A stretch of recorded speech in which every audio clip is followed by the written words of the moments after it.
Office की party में पति ने सबके सामने कहा, सर ये मेरी पत्नी नहीं, हमारे घर में काम करने वाली नौकरानी है। लेकिन अगले ही पल कंपनी के मालिक ने जो कहा उससे पूरा हॉल में सन्नाटा छा गया। मेरा नाम नंदिनी था।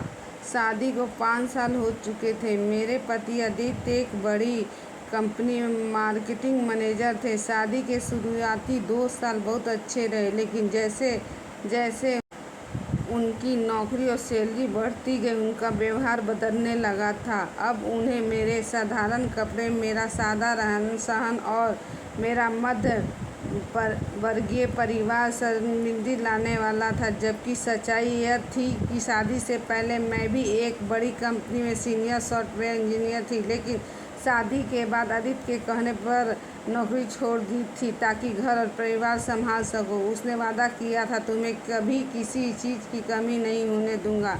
मैंने उस पर भरोसा कर लिया, लेकिन धीरे धीरे वही भरोसा मेरी सबसे बड़ी कमजोरी बन गया। अब वह मुझे हर छोटी बड़ी बात पर ताने देता, दोस्तों के सामने बात तक नहीं करवाता और पार्टी में अकेले चला जाता। एक दिन उसने घर आकर कहा, अगले शनिवार हमारी कंपनी की एनुअल पार्टी है, इस बार तुम्हें भी चलना होगा। मैं हैरान थी क्योंकि 5 साल में पहली बार उसने खुद मुझे साथ चलने के लिए कहा था। मैंने खुशी खुशी अपनी सबसे अच्छी साड़ी निकाली, पूरे हफ्ते तैयारी करती रही। पार्टी वाले दिन जैसे ही मैं तैयार होकर बाहर आई, आदित्य ने मुझे ऊपर से नीचे तक देखा और बोला, इतना सजने की ज़रूरत नहीं थी, बस चुपचाप मेरे साथ चलना, वहाँ किसी से ज़्यादा बात मत करना। उसकी बात अजीब लगी, लेकिन मैंने कुछ नहीं कहा। शाम को हम 5 सितारा होटल पहुँचे। चारों तरफ बड़े उद्योगपति, अधिकारी, कंपनी के कर्मचारी मौजूद थे। मैं थोड़ा घबरा रही थी, इसलिए आदित्य के साथ खड़ी थी। तभी उसके कुछ सहकर्मी हमारे पास, उसमें से एक ने मुस्कुराकर पूछा, सर भाभी जी हैं? मेरा दिल खुश हो गया। लगा आज पहली बार आदित्य मुझे सम्मान से सबके सामने पत्नी कहेगा। लेकिन आदित्य हंस पड़ा और बोला, अरे नहीं, पत्नी नहीं, हमारे घर में काम करती है, माँ की तबीयत ठीक नहीं रहती, इसलिए इसे साथ ले आया।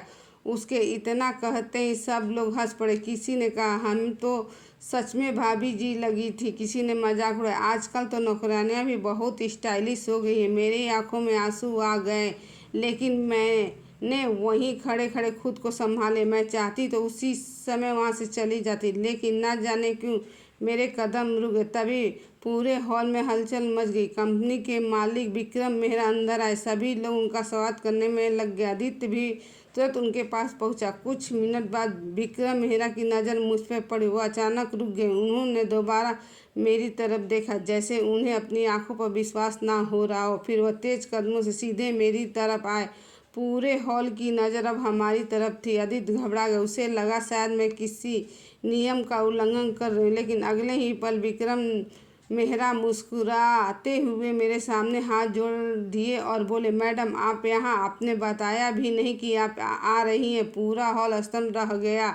आदित्य का चेहरा सफ़ेद पड़ चुका था। उसने हकलाते हुए कहा, सर आप इन्हें जानते हैं? विक्रम मेहरा ने उसकी तरफ देखा, मुस्कुराकर बोले, जानता हूँ। जिस महिला के बनाए सॉफ्टवेयर ने 5 साल पहले हमारी कंपनी को करोड़ों का नुकसान होने से बचाया था, उसे मैं कैसे भूल सकता हूँ। हम लोगों ने इन्हें कई बार वापस कंपनी ज्वाइन करने का ऑफ़र भेजा था, लेकिन इन्होंने हर बार मना कर दिया। अब हॉल में मौजूद हर व्यक्ति मुझे हैरानी से देख रहा था। आदित्य की आंखों में डर साफ दिखाई दे रहा था, क्योंकि उसे समझ आ चुका था कि जिस औरत को उसने कुछ मिनट पहले अपनी नौकरानी कहा था, उसी का सम्मान उसकी पूरी कंपनी करती है। और अभी असली सच सामने आना बाकी था। विक्रम मेहरा की बात सुनते ही पूरा हॉल खामोश हो गया। कुछ मिनट पहले तक जो लोग मुझ पर हंस रहे थे, अब वही लोग मुझे हैरानी से देख रहे थे। आदित्य के चेहरे का रंग उड़ चुका था। उसने घबराकर कहा, सर शायद आपको कोई गलतफहमी हुई है। विक्रम मेहरा मुस्कुराए और बोले, गलतफहमी मुझे नहीं, तुम्हें है आदित्य। 5 साल पहले जब हमारी कंपनी का पूरा सर्वर हैक हो गया था, तब जिस सॉफ्टवेयर ने हमारी करोड़ों की डील बचाई थी, वह नंदिनी ने बनाया था। उस दिन मैंने इन्हें अपनी कंपनी में डायरेक्टर लेवल की पोस्ट ऑफर की थी, लेकिन इन्होंने शादी के कारण नौकरी छोड़ने का फैसला कर लिया। यह सुनते ही सब लोग एक दूसरे का चेहरा देखने लगे। किसी को विश्वास नहीं हो रहा था कि जिस महिला को अभी कुछ देर पहले नौकरानी बताया गया था वह इतनी बड़ी प्रोफेशनल रह चुकी थी। विक्रम सर ने मेरी तरफ देखकर कहा, मैडम, हमने पिछले 5 साल में आपको 10 से ज़्यादा बार ऑफर भेजा है, हर बार आपने मना कर दिया। क्या अब भी आपका जवाब वही है? मैंने हल्की मुस्कान के साथ कहा। उस मेरी प्राथमिकता मेरा परिवार था सर। तभी पीछे खड़े आदित्य की टीम की एक महिला बोली, सर अभी तो आदित्य कह रहे थे कि ये उनके घर में काम करती है। पूरा हॉल फिर शांत हो गया। विक्रम मेहरा ने आदित्य की तरफ देखा और उसकी मुस्कान गायब हो गई। उन्होंने सख्त आवाज़ में पूछा, क्या यह सच है? आदित्य के पास कोई जवाब नहीं था। उसके माथे में पसीना आ चुका था। वह बस इतना बोला, सर मैं मजाक किया था। विक्रम मेहरा ने गंभीर स्वर में कहा, जिस मजाक में किसी की इज्जत चली जाए वो मजाक नहीं, चरित्र की पहचान होता है। यह सुनते ही कई कर्मचारी सिर झुकाकर खड़े हो गए। पहली बार मुझे लगा कि किसी ने मेरे आत्मसम्मान के लिए आवाज़ उठाई। तभी कंपनी के HR हेड मेरे पास आई और बोली, मैडम सच कहूँ तो हमारी कंपनी में आज भी आपके बनाए सिस्टम का अपग्रेड वर्जन इस्तेमाल होता है। नए कर्मचारियों को ट्रेनिंग में आपका प्रोजेक्ट केस स्टडी के रूप में पढ़ाया जाता है। मेरी आंखें भर आई। 5 साल पहले जो पहचान मैंने छोड़ दी थी वो आज भी कहीं जिंदा थी। विक्रम मेहरा ने उसी समय पूरे स्टेज पर मुझे बुलाया। मैं झिझकते हुए उनके पास मंच पर पहुंची। उन्होंने माइक उठाकर कहा, दोस्तों, सफलता सिर्फ बड़ी कुर्सी पर बैठने से नहीं मिलती। कभी कभी कुछ लोग अपने परिवार के लिए अपने सपने छोड़ देते हैं, लेकिन इसका मतलब यह नहीं कि उनकी काबिलियत ख़त्म हो जाती है। पूरे हॉल में तालियां गूंज उठी। फिर उन्होंने मेरी तरफ देखकर कहा, नंदिनी जी, अगर आपका फैसला बदल गया हो तो हमारी कंपनी का दरवाज़ा आज भी आपके लिए खुला है और इस बार नौकरी नहीं, टेक्नोलॉजी कंसल्टेंट के रूप में आपकी शर्तें आप तय करेंगी। यह सुनते ही पूरा हॉल खड़ा होकर तालियां बजाने लगा। आदित्य वहीं कुर्सी पर बैठ गया, जो शायद पहली बार एहसास हुआ कि उसने किस इंसान की कदर नहीं की थी। पार्टी ख़त्म होने लगी। बाहर पार्किंग में पहुंचते उसने मेरा हाथ पकड़ने की कोशिश की, लेकिन मैंने धीरे से अपना हाथ पीछे कर लिया। उसने कांपती आवाज़ में कहा, नन्ही, मुझसे बहुत बड़ी गलती हो गई। मैंने शांत स्वर में जवाब दिया, गलती तब होती है जब इंसान अनजाने में किसी का दिल दुखा दे, लेकिन तुमने 5 साल तक जानबूझकर मेरा सम्मान छीना है। आज सबके सामने सच आ गया। वह रोने लगा, बोला, एक मौका दे दो। मैंने उसकी आंखों में देखा और कहा, मौका मैं दूंगी या नहीं ये बाद की बात है, लेकिन सबसे पहले तुम्हें यह समझना होगा कि पत्नी घर की नौकरानी नहीं होती और उसका सम्मान पति की मर्जी पर नहीं चलता। इतना कहकर मैं अपनी कार की तरफ बढ़ गई। पीछे खड़ा आदित्य मुझे जाता हुआ देखता रहा।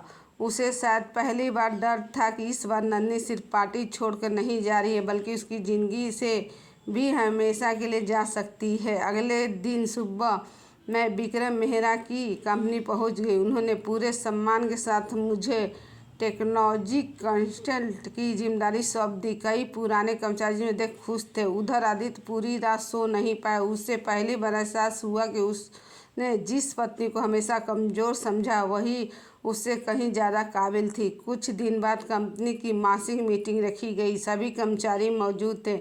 मीटिंग शुरू होने से पहले आदित्य खुद मंच पर गया और माइक हाथ में लेकर बोला, आज मैं अपने काम की नहीं, अपनी सबसे बड़ी गलती की बात करना चाहता हूँ।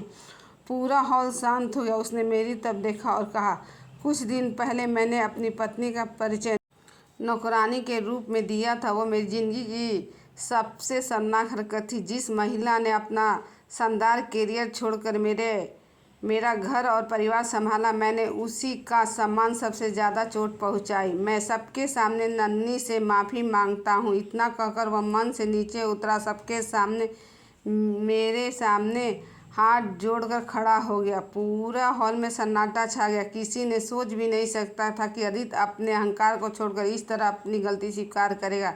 मेरी आंखें नम थी, लेकिन मैंने शांत स्वर में कहा, माफ़ी मांगना आसान है, लेकिन सम्मान देना उससे भी ज़्यादा ज़रूरी है।